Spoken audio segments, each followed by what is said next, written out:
Hello everyone, welcome to my first YouTube video. This is very interesting. I've never done a video about this type of topic before.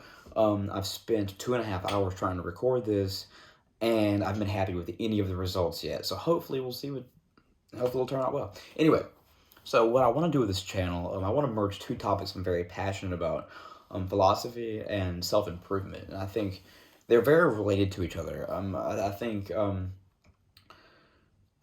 what's philosophy like, unless there's a purpose to it? What self-improvement without, philosophizing and providing robust explanations for stuff? I think they can work very well together. With each video, I might seek out a different pathway to make your life better, my life better. We can talk in the comment sections, revise each other's beliefs, come to a better understanding of how to make our lives better. Anyway, so today I'll be talking about why we believe what we believe. So consider any number of beliefs you have. You believe you're watching this video. I believe I'm recording this video. You have certain maybe religious beliefs or ideological beliefs, political beliefs, beliefs on movies. But think about the reasons you have for these beliefs. Like, do you think you have good reasons for these beliefs? Maybe. Let's explore this in my own life. So I know when I go to investigate, what's the best diet for me. I'm gonna type in the internet best diets, or maybe something a little more specific, like how to lose weight or something like that. There's gonna be various articles, thousands of articles on how to do this, but I'm gonna pick one, or maybe two or three, and read for 30 minutes, and then kind of take that advice. Now, some people might be different, but probably not different in other areas of life. But with this, it's like I'm just gonna act in the world once I've got the information that I needed. Same with exercise. I go online, like, what are the best exercise routines that I can do to just keep my body healthy and living? I might do some 30-minute research, and that's it. I won't go into any extensive, research into, the science of muscle building, XYZ. We can take this and look at it in a different way. Like, imagine you're planning a trip to Italy. Now imagine you've never been to Italy. Like, how do you know Italy exists? Right? The only reason you know Italy exists is because people have told you, or you've seen maps of it, which people have made. So that seems a little bit odd, right? You trust Italy exists because what people have told you, and that's interesting. Same with science. Most of us don't know the scientific underpinnings of all the medication that are recommended to us when we go to the doctor's office if we're sick. It's especially relevant to COVID vaccines and the controversy surrounding that. But at the end of the day, a lot of us, even maybe the anti-vaxxers, trust science, right?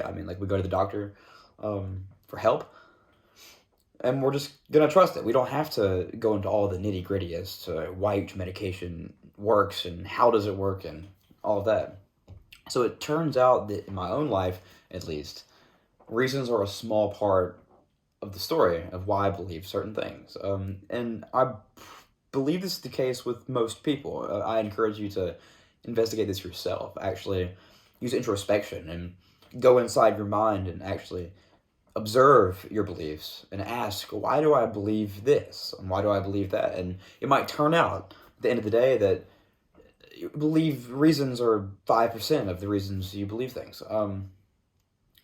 So what can we do with this information, right? It's just so we're very limited, clearly, because of this. We're limited in knowledge, and we're limited in time and resources. And we can't be expected to sit down for 3 hours a day investigating the best diet and, investigating molecular biology and all this crazy stuff to get a super robust understanding of how certain foods can affect your body in the very precise ways. That seems clearly necessary because we have to pursue valuable things in the world. We have to, not saying that those things aren't valuable, we have to pursue families, we have to pursue relationships, passions, dreams, jobs, practical concerns. We just don't have time to sit around and do that. Maybe if we had an infinite amount of time, it actually might be a different story. Like, maybe we do have the resources, than to pursue every single topic in microscopic detail, but we don't have infinite amount of time. We might have 80 years on average. So this can help with a very particular problem. So this is especially relevant to beliefs that science has told us. So imagine your doctor prescribes you medicine, and your very skeptical grandfather asks you, well, why are you taking that medicine? And you might be like, well, to tell my sickness. And he might be like, well, how do you know it's going to help your sickness? And you might respond, the doctor told me so. Well, how you can trust the doctor? And you're just like, well, I don't have a reason for that. Like, that's fine. Now, we might be in that tense situation. We might be tempted to provide a reason why we would trust the doctor. He's been trustworthy in the past. Like, why would he try to purposely betray me? And these are valid reasons, but at the end of the day, it's just like we just trust it. I mean, people tell us that their doctors are trustworthy.